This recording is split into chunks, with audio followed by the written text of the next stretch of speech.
नमस्कार साथियों, स्वागत है आप सभी का अंकित इंस्पायर्स इंडिया पर। मैं हूं अंकित अवस्थी। आप हैं मेरे साथ में आज की एक बहुत बड़ी खबर के साथ, और वो बहुत बड़ी खबर है जम्मू कश्मीर के अंदर मुख्यमंत्री का बनना।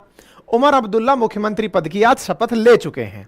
अपने शपथ लेते ही आई एम बैक करके इन्होंने ट्विटर पर अपना पोस्ट डाला। आपने शपथ ली, लेकिन ये पहली बार यूनियन टेरिटरी जम्मू कश्मीर की शपथ लेने वाले सीएम बने। ऐसे में यूनियन टेरिटरी बनना 370 के बाद ही संभव हुआ था। जब 370 हटाया था, स्टेट हुड हटाया था, 2 यूनियन टेरिटरी बनाई थी, उसके बाद यहां चुनाव हुए थे और चुनाव के बाद Omar Abdullah as a CM बन करके आए। उमर अब्दुल्ला की जो इस बार की शपथ है वो बहुत ज्यादा सुर्खियों में रही। क्यों रही? क्योंकि आर्टिकल 370 हटने के बाद आपको भारत के संविधान की कसम खानी पड़ी। क्योंकि पहले जब आप 2009 में सीएम बने थे तब आपने जम्मू कश्मीर के संविधान की भी शपथ खाई थी। क्योंकि पहले 370 से पहले 2019 में जम्मू कश्मीर का अपना संविधान जो हुआ करता था, आपका अपने आप में अपने नागरिकों की एक डुअल सिटीजनशिप हुआ करती थी। ऐसे में आज आपने संविधान को मानते हुए 370 हटने के बाद यूनियन टेरिटरी जम्मू कश्मीर के अंदर भारत के संविधान की कसम खाई। दैट मीन्स आज की आपकी हरकतें देखकर यह लग रहा था कि आप आज से नहीं पहले से तैयार थे कि मैं कुछ ऐसा करूंगा, और आपने उस पूरी प्लानिंग को बखूबी यहां निभाया। ऐसे में उमर अब्दुल्ला ने अपनी कैबिनेट की भी अनाउंसमेंट की। अपने सीएम पद पर बैठते ही कैबिनेट की अनाउंसमेंट में एक डिप्टी सीएम और 4 मंत्री बनाए। डिप्टी सीएम एक हिंदू को बनाया जिसका नाम सुरेंद्र चौधरी है, जिससे कि रिलीजन का जो समीकरण है उसे सेट किया जा सके। ऐसे ही एक मंत्री सतीश शर्मा को बनाया गया।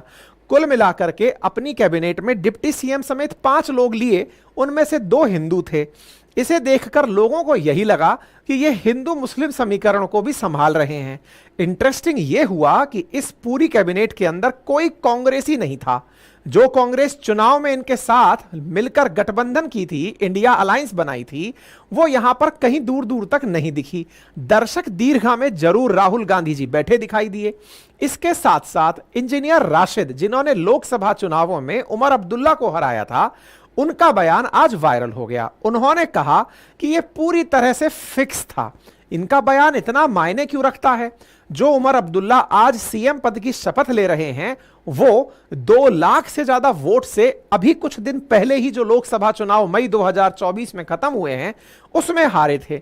ऐसे में इनका कहना कि तुम जीते नहीं हो, जिताया गया है, तुम्हें बीजेपी ने बैकडोर से सपोर्ट दिया है, यही कारण तो है कि तुम वही सब बोल रहे हो जो बीजेपी को पसंद है, और बीजेपी वही सब कर रही है जो उन्हें पसंद है। क्योंकि आज के सेशन में मनोज सिन्हा का इंटरव्यू वायरल हो रहा है तो उमर अब्दुल्ला का भी वायरल हो रहा है। लोग कह रहे हैं कि लगता है कि दोनों का ही कंटेंट किसी एक ही आदमी ने लिखा था कि जाओ और जाकर के बोल आना। दोनों यही कहना कि मिलजुल कर काम करेंगे। और हां, उमर अब्दुल्ला का वो बयान वायरल हो रहा है जिसमें वो कह रहे हैं कि 370 मैनिफेस्टो में डाला था, लेकिन इस सरकार से इसे वापस लाने की मांग करना बेवकूफी होगा। उमर अब्दुल्ला के बदले सुर संभवतः कांग्रेस को भी रास नहीं आए। यही कारण है कि कांग्रेस ने अपना कोई व्यक्ति इस बार की कैबिनेट में नहीं बिठाया। यही कारण है कि यहां की सुर्खियां हैं कि फुलिश टू शीख आर्टिकल 370 रीस्टोरेशन, 370 को वापस मांगना, यानी ये वही व्यक्ति हैं जो 370 के लिए अपना पूरा चुनाव लड़ लिए और चुनाव जीतते ही कहते हैं कि 370 मांगना इस सरकार से जिसने 370 हटाया हो यह मूर्खता होगी। हां, स्टेट हुड की मांग करेंगे जो कि बीजेपी खुद कह चुकी है, क्योंकि चुनाव करवाना बीजेपी के द्वारा पहले ही कहा जा चुका था कि जब यहां पूरी तरह शांति हो जाएगी तो हम इसे पूरी तरह राज्य का दर्जा देंगे। तो जो बीजेपी बोल रही है वही आप बोल रहे हैं, तो भाई कहने वाले तो कहेंगे ही। और उसमें उमर अब्दुल्ला के ऊपर वो व्यक्ति बयान दे जिसने इन्हें पटखनी बढ़िया से दी हो, लेकिन इस बार वो हार गया क्योंकि कहीं ना कहीं नेशनल कॉन्फ्रेंस पर बीजेपी का बैकडोर सपोर्ट था। खैर, इन सारी समीकरणों पर चर्चा करेंगे और जानेंगे कि अल्टीमेटली यह बयान कितना मायने रखता है। शुरू से शुरू करते हैं। आर्टिकल 370 इसकी चर्चा करते हैं। 2009 की याद दिलाते हैं, जब 370 हुआ करता था, उस समय पर जम्मू कश्मीर का अपना एक अलग संविधान हुआ करता था। अपने संविधान के अंदर जब उमर अब्दुल्ला शपथ लेने आते थे, तो शपथ लेने में, उस समय 2009 में आप सीएम बने थे, तो आपने सीएम पद की शपथ लेते हुए अपने संविधान की कसम खाई थी। वक्त बदला, जज्बात बदले। मनोज सिन्हा इस समय उपराज्यपाल हैं और वो यूटी जम्मू कश्मीर के सीएम को शपथ दिला रहे हैं, और उस शपथ में उमर अब्दुल्ला भारत के संविधान की कसम खा रहे हैं। लोग यही तो कह रहे हैं कि 370 हटने के बाद क्या बदला। अगर यह देखना हो तो केवल संविधान की शपथ खाते उमर अब्दुल्ला को ही देख लो। खैर, यहां तक भी स्थितियां कैसे पहुंची? तो यहां तक स्थितियां पहुंची जब सुप्रीम कोर्ट ने 370 को हटाए जाने को संवैधानिक रूप से सही बताया और कहा कि जम्मू कश्मीर में जल्दी चुनाव कराए जाएं। चुनाव हुए और चुनावों के नतीजों में ही ये सारी बातें निकल करके आई। साथियों, यहां पर उमर अब्दुल्ला जी को बधाई देते हुए प्रधानमंत्री का ट्वीट देख सकते हैं, उमर अब्दुल्ला जी का उनकी तरफ से रिप्लाई देख सकते हैं। ये सारी चीजें निकल कर आती हैं। शुरू से शुरू करते हुए हम बढ़ते हैं। 370 5 अगस्त 2019 को जब हटा, स्पेशल स्टेटस जब हटा, उस समय यहां पर राष्ट्रपति शासन लगा दिया गया। जम्मू कश्मीर जो भारत का एक राज्य हुआ करता था, वर्ष 2019 के अंदर 370 हटाकर उसे यूनियन टेरिटरी में बदलते हुए जम्मू कश्मीर और लद्दाख नाम से 2 यूनियन टेरिटरी बनाई गई और इसको एक स्पेशल स्टेटस राज्य का दर्जा ले लिया गया। साथ में यह कहा गया, जब 370 हुआ करता था उस समय स्टेट असेंबली अपना संविधान बनाती थी, अपनी सेपरेट सिटीजनशिप रखा करती थी, प्रॉपर्टी पर भी अपने ही लोगों का अधिकार रखा करती थी, और अगर कोई महिला वहां से शादी करने कहीं बाहर जाए तो उसका स्टेटहुड छीन लिया करती थी। ये तमाम चीजें बदल दी गई जब 370 हटाया गया।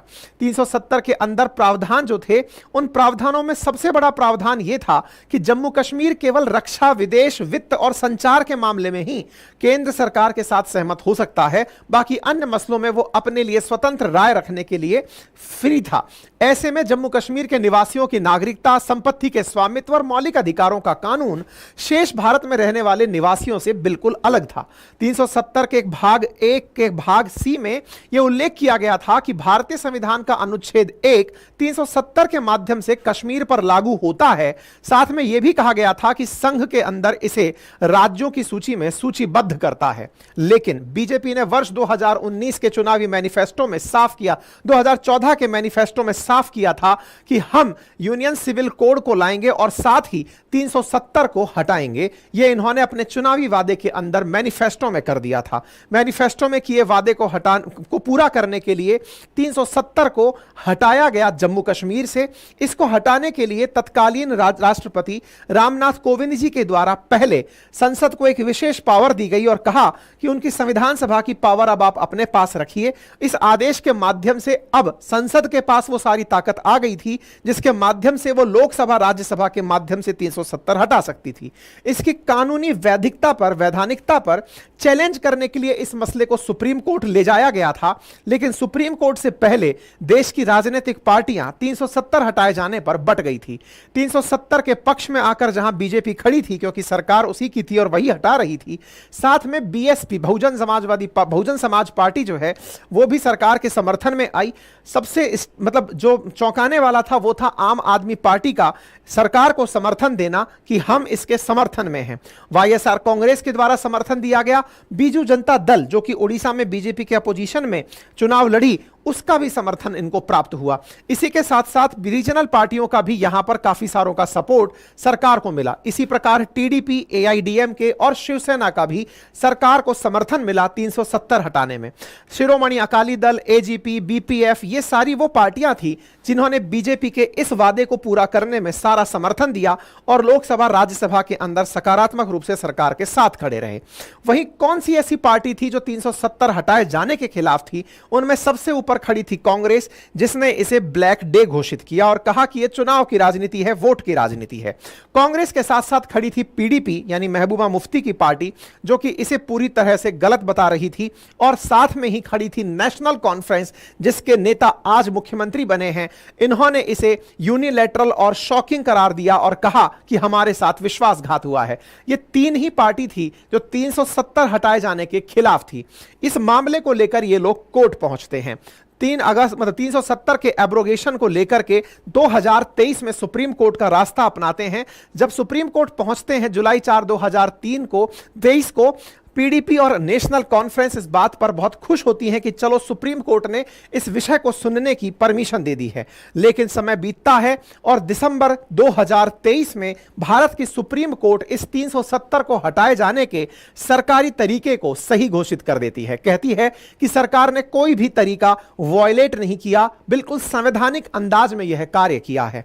इसके बाद प्रधानमंत्री ने इस बात पर अपनी खुशी जाहिर की और कहा कि जल्दी जम्मू कश्मीर में चुनाव कराए जाएंगे। दिसंबर 2023 के सुप्रीम कोर्ट के वर्डिक्ट में भी चुनाव कराए जाने के लिए कहा गया था और यही हुआ कि केंद्र सरकार ने चुनाव अनाउंस कर दिए। चुनाव अनाउंस होने और 370 वापस ना आने के बावजूद भी इन नेताओं ने उम्मीद रखी कि एक दिन वक्त बदलेगा, 370 वापस आएगा और इसी कारण हम चुनाव में भी पार्टिसिपेट करेंगे। पीडीपी भी चुनाव में उतरी तो नेशनल कॉन्फ्रेंस भी चुनाव में उतरी। इन्होंने कहा कि हम लोग डिसअपॉइंट हुए हैं लेकिन डिसहार्टन नहीं हुए हैं, हम अपना स्ट्रगल बरकरार रखेंगे और एक दिन ऐसा आएगा कि हम 370 को वापस लाएंगे। ऐसे में चुनाव आयोग के द्वारा हरियाणा और जम्मू कश्मीर के अंदर इलेक्शन 2024 की डेट अनाउंस कर दी जाती है। जनरल इलेक्शन की डेट अनाउंस कर दी जाती है। जनरल इलेक्शन की डेट अनाउंस होती है और यहां पर वोटिंग का डेट डिक्लेयर हो जाता है कि 1 तारीख को यहां पर 1 अक्टूबर को यहां इलेक्शन कराए जाएंगे। 8 अक्टूबर को यहां पर रिजल्ट का डे रखा गया। चुनाव में जाने से पहले नेशनल कॉन्फ्रेंस और कांग्रेस ने प्रॉपर तरीके से बैठकर सीट शेयरिंग की कि जम्मू कश्मीर में कौन कितनी सीट पर चुनाव लड़ेगा। दोनों पार्टियों के नेता ने प्रॉपर तरीके से बैठकर सीट डिसाइड की। नेशनल कॉन्फ्रेंस ने अपनी तरफ से 51 सीटें चुनाव लड़ने के लिए तय की तो कांग्रेस ने अपनी तरफ से 32 सीटों पर चुनाव लड़ने का निर्णय किया। साथ में सीपीआईएम के लिए एक सीट और पैंथर्स के खाते में एक सीट छोड़ दी गई। वहीं दूसरी तरफ 90 सीटों में से 51 और 32 पर सहमति बनी, 5 को फ्रेंडली तरीके से छोड़ दिया गया। चुनाव हुए। इन 51 सीटों में से तो नेशनल कॉन्फ्रेंस मेजॉरिटी लेकर आई है, लेकिन इन 32 में से कांग्रेस का प्रदर्शन बहुत ज्यादा निराशाजनक रहा है। ऐसे निराशाजनक प्रदर्शन से कहा जा रहा है कि इन दोनों पार्टियों के बीच में गतिरोध बहुत ज्यादा बढ़ गया है। चुनाव होते हैं। जम्मू कश्मीर के अंदर असेंबली पोल्स के अंदर मैनिफेस्टो हर पार्टी डिक्लेयर करती है। नेशनल कॉन्फ्रेंस कहती है कि हम जब चुनाव जीतकर आएंगे तो पाकिस्तान से डायलॉग की शुरुआत करवाएंगे, साथ में जम्मू कश्मीर का स्पेशल स्टेटस यानी 370 वापस लाएंगे। अपने मैनिफेस्टो में 370 की वापसी की यह घोषणा करते हैं। 370 इनके मैनिफेस्टो के अंदर एजेंडे में आता है कि जब हम सरकार में आएंगे तो 370 वापस लाएंगे। इन्होंने प्रॉपर तरीके से अपनी सारी बातें करी और कहा कि ऐसे ही हम अपना स्टेट हुड वापस लेकर आएंगे, राज्य का दर्जा वापस लेकर आएंगे। नेशनल कॉन्फ्रेंस के इन वादों का फायदा हुआ, वो चुनाव में जीत कर आए। लोगों को लगा कि ये जीत जाएंगे तो 370 वापस ले आएंगे, जो कि कानूनी रूप से संभव नहीं है, क्योंकि कोई राज्य संविधान के किसी उपबंध को खुद से लागू नहीं कर सकता यदि वो केंद्र के पाले में आता हो। कांग्रेस ने भी ये इंश्योर किया कि हां, अगर ऐसा हुआ तो हम स्टेट हुड वापस लेकर आएंगे, यानी जम्मू कश्मीर को वापस से राज्य का दर्जा दिलाएंगे। हालांकि जम्मू कश्मीर को राज्य का दर्जा दिलाने की केंद्र सरकार पहले से ही कह चुकी थी कि हम आने वाले समय में जैसे ही सही कंडीशन पाएंगे इन्हें राज्य का दर्जा देंगे। लेकिन हां, राज्य का दर्जा किसके मांगने से आया, क्रेडिट की लड़ाई थी। ऐसे में नेशनल कॉन्फ्रेंस और कांग्रेस दोनों ने कहा कि हम स्टेट का दर्जा वापस दिलवाएंगे। खैर कोई नहीं, इसमें नेशनल कॉन्फ्रेंस की मांग थोड़ी बढ़ चढ़ कर की कि वो कह रहे थे कि हम 370 भी वापस लेकर आएंगे। लोगों को यह बात बहुत बुरी लगी थी। बीजेपी ने इस आधार पर इन्हें बहुत ट्रोल किया था। हरियाणा चुनाव के अंदर इस बात को कांग्रेस के खिलाफ यूज किया गया था कि जो कांग्रेस लोकसभा चुनाव में कह रही थी कि संविधान बचाओ संविधान बचाओ, आज वही कांग्रेस अपने एक सहयोगी के साथ मिलकर के जम्मू कश्मीर में कहती है कि हम 370 वापस लेके आएंगे। तो बोले संविधान बचा कौन रहा है और बदल कौन रहा है? हम लोग तो 370 हटाए हैं और ये 370 की बहाली करके जो संविधान है उसे बदलने का प्रयास कर रहे हैं। तो असल में संविधान बदलने की बात कौन कर रहा है? और यह बात हरियाणा में कांग्रेस को बहुत नुकसान दे गई। चुनाव में इनको, कांग्रेस को नुकसान जम्मू कश्मीर में भी इन सब बातों का हुआ कि जिस कांग्रेस ने पूरे समय मोमेंटम बनाया था कि बीजेपी आ जाएगी, अगर तीसरी बार तो संविधान बदल देगी, वो बीजेपी तो आ गई, लेकिन चुनावी मैनिफेस्टो में कांग्रेस के 370 लाना गया और ऐसी पार्टी का समर्थन करना आ गया जो 370 को वापस लाने की बात कर रही थी।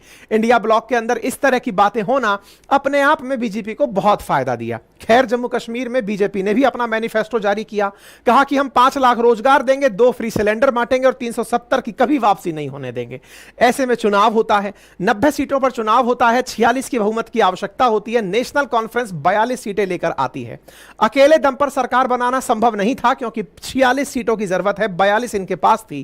कांग्रेस का इनको समर्थन मिला, कांग्रेस 6 सीटों के साथ इनके साथ जुड़ती है और ऐसे में यह बहुमत का आंकड़ा पार कर जाते हैं। वहीं दूसरी ओर बीजेपी 29 सीटें लाती है, सिंगल हाईएस्ट पार्टी जिसका वोट शेयर सबसे ज्यादा था, वो चुनाव के अंदर सेकंड लार्जेस्ट पार्टी बनकर आती है। पीडीपी 5वें चौथे पायदान पर पहुंचती है। सीपीआईएम को जो 1 सीट मिली थी वो उन्हें वापस मिलती है। आम आदमी पार्टी भी यहां 1 सीट ले जाने में कामयाब होती है। ऐसे में नेशनल कॉन्फ्रेंस और कांग्रेस दोनों ने अपनी सीट के गठजोड़ से सरकार तो बना ली, लेकिन कैबिनेट में कांग्रेस ने जगह नहीं ली।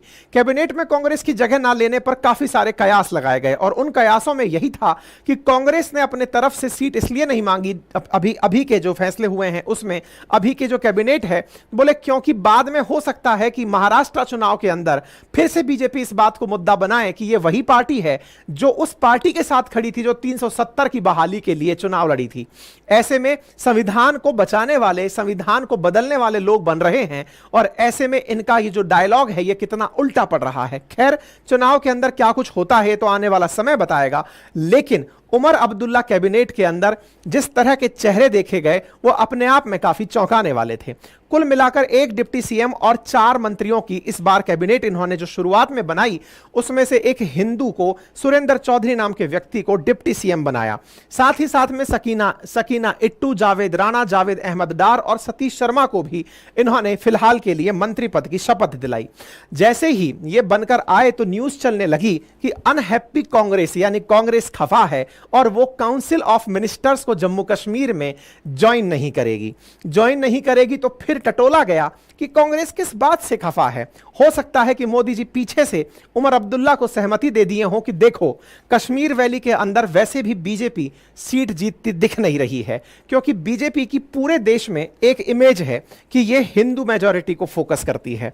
वैसे ही जैसे कांग्रेस की एक अपनी इमेज बनती जा रही है कि यह मुस्लिम वोटों को अपने साथ लेकर आती है, जैसे हरियाणा के चुनाव में हुआ। हरियाणा में जहां पर मुसलमान वोटों का बहुतायत था, वहां पर कांग्रेस को जीतने में भी 90 हजार, लगभग 75 हजार से अधिक वोटों से जीत मिली है।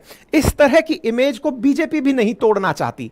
उसको भी फायदा हो रहा है क्योंकि मेजॉरिटी में हिंदू एक साथ बीजेपी के साथ जुड़े दिखते हैं। वहीं कांग्रेस की वोट बैंक की गणित में जहां उसको मुसलमान वोट अपने साथ दिखते हैं और साथ में दलित की या फिर जातिगत समीकरणों की, जो भी जातीय जनगणना से बनते हैं उनकी समीकरणों से वो भी अपनी सरकार बनाते हुए देखते हैं।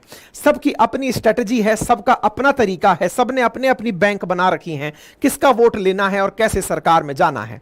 खैर, जैसे ही यह कार्य होता है, सरकार बनाने की शुरुआत के शुभ संकेत आते हैं। मुख्यमंत्री उप मुख्यमंत्री उमर अब्दुल्ला और मनोज सिन्हा जो कि उपराज्यपाल हैं, ये दोनों के बीच में बात निकल कर आती है। कहते हैं कि हम दोनों एक दूसरे के साथ कोई भी टकराव नहीं होने देंगे। इतनी प्यारी बात सुनकर के सबको एकदम इमोशनल मोमेंट सा आ गया कि क्या बात कर दी आपने। 2019 से 2024 के बीच में जो मनोज सिन्हा एकदम फूटी आंख नहीं सुहा रहे थे उमर अब्दुल्ला को, अब वो कह रहे हैं कि हमें कोई दिक्कत नहीं है, हम मिलकर काम करने के लिए तैयार हैं। 370 के बाद जब से यहां पर राष्ट्रपति शासन लगा है, तब से मनोज सिन्हा ही अपना सारा कार्यकाल यहां पर चला रहे हैं। यहां पर केंद्र सरकार या उपराज्यपाल के साथ किसी तरह के टकराव के पक्ष में बिल्कुल नहीं है और अब ऐसी ही बातें जम्मू कश्मीर के एलजी मनोज सिन्हा की तरफ से भी आ रही हैं। उमर अब्दुल्ला ने भी कहा कि नई सरकार के गठन की पूर्व संध्या पर मनोज सिन्हा से नए मुख्यमंत्री के लिए संदेश के बारे में पूछा गया तो मनोज सिन्हा ने कहा कि मेरा संदेश यही है कि जम्मू कश्मीर के लोगों ने मैंडेट दिया है, चुने हुए प्रतिनिधियों को लोगों से किए गए वादे पूरे करने की कोशिश करनी चाहिए ताकि जम्मू कश्मीर में शांति, समृद्धि, विकास सुनिश्चित किया जा सके और नई सरकार को मेरी तरफ से पूरा सहयोग मिलेगा। मेरी तरफ से किसी भी तरह के टकराव जैसी की स्थिति नहीं पैदा होने दी जाएगी, मेरी ओर से टकराव की कोई वजह नहीं होगी। मनोज सिन्हा जी अपनी तरफ से यह आश्वस्त कर रहे हैं कि भाई मेरी तरफ से कोई दिक्कत तुमको नहीं होगी, सरकार चलाओ। अब यार मनोज सिन्हा जी जब ये बात बोल रहे हैं तो कोई भी व्यक्ति थोड़ा सा इमोशनल हो जाएगा। ऐसे में उमर अब्दुल्ला का होना भी बनता है। वो कह रहे हैं कि उपराज्यपाल और केंद्र सरकार से कहीं ज्यादा महत्वपूर्ण बात वो जिम्मेदारी है जो जम्मू कश्मीर के लोगों ने हमें दी है, और मनोज सिन्हा भी ऐसी ही बातें कर रहे हैं। दोनों की एक जैसी बातें, ऐसा भाव व्यक्त कर रही हैं जैसे दोनों ने पहले ही तय कर लिया था कि हां, जैसे, और यह बात किसी से छिपी नहीं है कि 2019 में 370 हटाने से पहले 2018 तक बीजेपी और पीडीपी दोनों गठबंधन में सरकार बनाकर चली थी। जम्मू कश्मीर में पीडीपी के साथ फ्रंट पर समर्थन दिया था बीजेपी ने। हालांकि जब दोनों के बीच बात बिगड़ी तो फिर वहां पर राष्ट्रपति शासन ही आया फाइनली और 370 हटा। ऐसे में इस बार नेशनल कॉन्फ्रेंस को यह समझाया गया हो कि देखो तुम कब से सरकार से बाहर हो, ऐसा ना हो कि एक इंजीनियर राशिद जैसा आदमी बाहर आए और आकर के तुम्हें तुम्हारे ही घर में हटा जाए और तुम्हारे ही घर में हरा जाए। इंजीनियर राशिद जो यूएपीए के तहत तिहाड़ जेल में बंद है, हमने उसे चुनाव लड़ने की बस पेरोल दिलवाई थी। अब डायरेक्ट तो कोई नहीं बोलेगा कि हमने दिलवाई थी, लोकतंत्र है, लोकतंत्र में चुनाव लड़ने के लिए पेरोल मिल गई होगी। पेरोल मिल गई तो वो चुनाव लड़ लिए होंगे। अब चुनाव लड़ लिए होंगे तो उमर अब्दुल्ला हार गए होंगे, तो बोले देख लो अब तुम चाहते क्या हो, सरकार में बने रहना या सरकार से बाहर रहना। ऐसे में ये समीकरणों पर लोगों का ध्यान गया। ऐसे में सबसे ज्यादा ध्यान उस इंजीनियर राशिद का गया जो इस पूरे चुनाव में लोकसभा के अंदर उमर अब्दुल्ला को 2 लाख से ज्यादा वोटों से हराकर खुश थे। और बड़ा जो चोट लगी वो कांग्रेस को लगी कि यार ये क्या हो गया, हमारे साथ में उमर अब्दुल्ला कांग्रेस सीट पर गठन किए, सीट चुनाव जीतकर आए, सरकार हमसे मिलकर बनाए, और आकर कहते हैं कि जो मैनिफेस्टो में हमने 370 हटाने की बात की थी वो इस सरकार से नहीं कर पाएंगे हम, क्योंकि ये सरकार जो खुद 370 हटाई थी उससे हम कहें कि 370 वापस लगा दो तो ये मूर्खतापूर्ण काम होगा, हम इनसे राज्य की बहाली की बात करेंगे। वहीं कांग्रेस ने कहा कि राज्य की बहाली तक हम सरकार में साथ नहीं जाएंगे। बहुत बढ़िया, सरकार को बाहर से समर्थन देते रहेंगे लेकिन हम कैबिनेट में जगह नहीं लेंगे, और राज्य की बहाली तो ऐसी है कि वो होनी ही है। तो एक ऐसा चुनाव जम्मू कश्मीर का हुआ जिसमें सब खुश हैं। यहां पर ईवीएम की बैटरी ज्यादा ना तो चार्ज हुई और ना ही डिस्चार्ज हुई, हर आदमी खुश है। ऐसा चुनाव जहां बीजेपी इसलिए खुश है कि संभवतः नेशनल कॉन्फ्रेंस के उमर अब्दुल्ला समझ तो गए होंगे कि कंट्रोल पूरा मनोज सिन्हा के हाथ में है, वो जिस समय हालत टाइट कर देंगे सरकार चला मुसीबत भरा हो जाएगा, तो बेहतर है कि प्यार से रहें। ऐसे में कांग्रेस इसलिए खुश है कि वो जम्मू कश्मीर में गठबंधन में ही सही लेकिन उनके बिना सरकार नहीं चल सकती, तो वो सरकार में है। नेशनल कॉन्फ्रेंस इसलिए खुश है कि पीडीपी को मात्र 3 सीटें मिली हैं। वो महबूबा मुफ्ती जो कभी सीएम हुआ करती थी बीजेपी के सहयोग से, आज वो 5वें पायदान पर पड़ी हैं। हर आदमी खुश हो रहा है, पूछे कोई उनसे जिन्होंने अपने कभी हसीन सपने देखे हों। ऐसे में उमर अब्दुल्ला और मोदी जी के बीच क्या बातचीत हुई, लोग उसके इतिहास को खोजने निकल पड़े। इतिहास में इंजीनियर राशिद का मैच फिक्सिंग वाला बयान बहुत वायरल हुआ। इंजीनियर राशिद जो लगातार जम्मू कश्मीर में प्लेबिसाइट की बात करते हैं, ये वही हैं जिन्होंने चुनाव लोकसभा में 2 लाख से ज्यादा मार्जिन पर उमर अब्दुल्ला को हराया था, सज्जाद लोन को हराया था। इनके बेटे ने इनके जेल में रहते हुए भी जनता को इनके पक्ष में इकट्ठा किया और लोकसभा के बाद विधानसभा का चुनाव लड़वाया।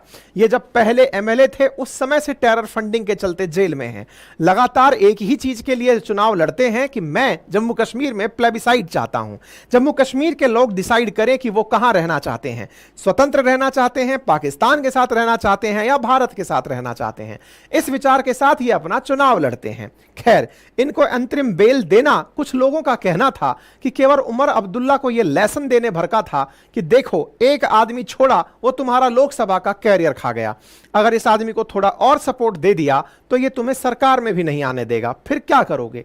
हो सकता है कि इंजीनियर राशिद खुद इस बात को समझ गए हों और एक बात और उन्हें याद आ गई हो कि ये उमर अब्दुल्ला किसी के नहीं हैं, ये अपने हैं। अपने से मतलब अपनी सरकार के लिए चाहते हैं, क्योंकि उमर अब्दुल्ला कभी एनडीए गवर्नमेंट में जब अटल जी का शासन हुआ करता था तब केंद्रीय विदेश राज्य मंत्री रहे थे। यानी जिस बीजेपी के साथ इनके तार जुड़े होने की बात की जा रही है, उनके ये पुराने सहयोगी रहे हुए हैं। 2001 में आप वाजपेयी सरकार के अंदर केंद्रीय विदेश राज्य मंत्री थे। ऐसे में यह कयास लगना कि अब इनके बीच मित्रता हो गई होगी तो कोई नया बात तो नहीं बनता। हां, यह बात सत्य है कि जैसे ही इलेक्शन हुए, केंद्र सरकार ने राष्ट्रपति शासन हटा दिया और राष्ट्रपति शासन हटाकर सरकार को बनने दिया। ऐसे में प्रेसिडेंट रूल का विड्रॉ होना, नई सरकार का बनना, नई सरकार का आते ही अपने लिए काम करना, तमाम चीजें जम्मू कश्मीर की राजनीति के सभी समीकरणों को समझाती हुई दिख रही हैं। खैर, अंत में जाते हुए फिर एक बड़ा सवाल रह जाता है कि क्या पूर्ण राज्य का दर्जा दिया जा सकता है और कौन देगा।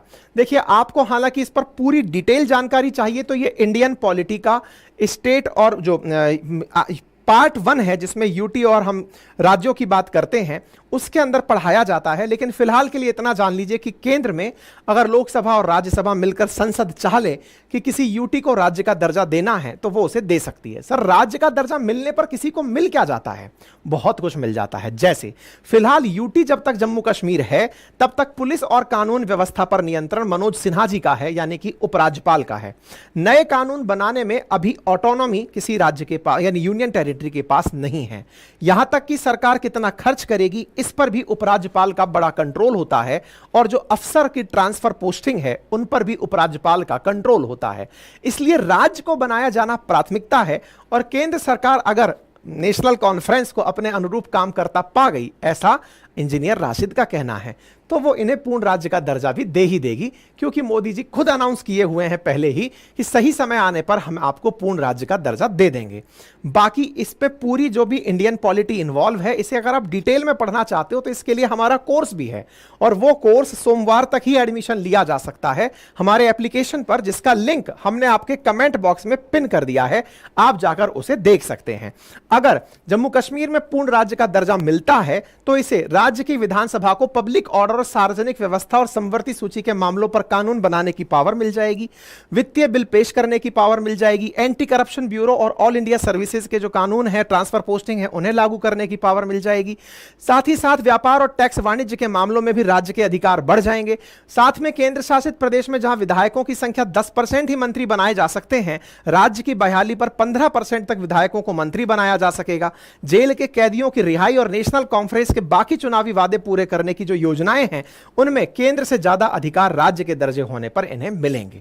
ठीक है, इन तमाम फैसिलिटियों के साथ restoration of Jammu Kashmir statehood, यह फिलहाल की सबकी मांग है और यह जल्दी ही पूरी हो जाएगी, ऐसा हमें होता हुआ दिखता है। बाकी आपको क्या लगता है, अपनी राय कमेंट बॉक्स में जरूर रखें। और इस पूरी इंडियन पॉलिटी के अंदर क्या होता है, यूनियन टेरिटरी कैसे बनते हैं, कानून कैसे, कानून व्यवस्था चलती है, राज्य केंद्र संबंध क्या होते हैं, ये सारी जानकारी डिटेल में अगर आप पढ़ना चाहते हैं तो हमारे एप्लीकेशन पर जाकर हमारा कोर्स ज्वाइन कर लीजिए, जहां मंडे से क्लासेस शुरू हो रही हैं, जहां पर डेली प्रैक्टिस प्रॉब्लम आपको इंडियन पॉलिटी की सॉल्व कराई जाएंगी, प्रॉपर तरीके से सारी जानकारी आपको दी जाएंगी। साथ में अगर इंडियन पॉलिटी समेत चारों subject history, geography, polity, economy अगर आप पढ़ना चाहते हैं तो हमारा एनसीईआरटी कंप्लीट फाउंडेशन बैच हमारे एप्लीकेशन पर आ रहा है इस सोमवार से, आप उसे ज्वाइन करें, जिसमें आपको ये पॉलिटी वाला बैच भी मिलेगा और ये बहुत ही नॉमिनल कीमत पर मेरे द्वारा आप लोगों को पढ़ाया जा रहा है, जिसमें daily live classes, weekly test, दोनों तरफ की पीडीएफ, हिंदी और इंग्लिश मीडियम दोनों के साथ पीडीएफ, डाउट सेशंस और डेली प्रैक्टिस प्रॉब्लम्स आपको दी जाएंगी। पूरी 1 साल की वैलिडिटी के साथ ये कोर्स आपके लिए उपलब्ध है। बाकी रिकॉर्डेड बैच जिन्हें देखने हैं, हमारे जीए फाउंडेशन के मेरे द्वारा पढ़ाए हुए बैच हमारे एप्लीकेशन पर उपलब्ध हैं, आप उन्हें एक्सेस कर सकते हैं। आरएएस फाउंडेशन का रिकॉर्डेड बैच उपलब्ध है, आप उसे एक्सेस कर सकते हैं। और जो नोट्स क्लास में पढ़ाए जाते हैं उन्हें आप अपने घर पर मंगा सकते हैं। ये हिंदी और इंग्लिश दोनों भाषाओं में उपलब्ध हैं, आप इन्हें घर बैठे मंगा सकते हैं। हमारी वेबसाइट है अपनीपाठशाला.com, जहां आपको कंप्लीट करंट अफेयर्स की पीडीएफ डाउनलोड करने के लिए मिल जाएगी। आपका समय शुभ हो, बहुत बहुत धन्यवाद।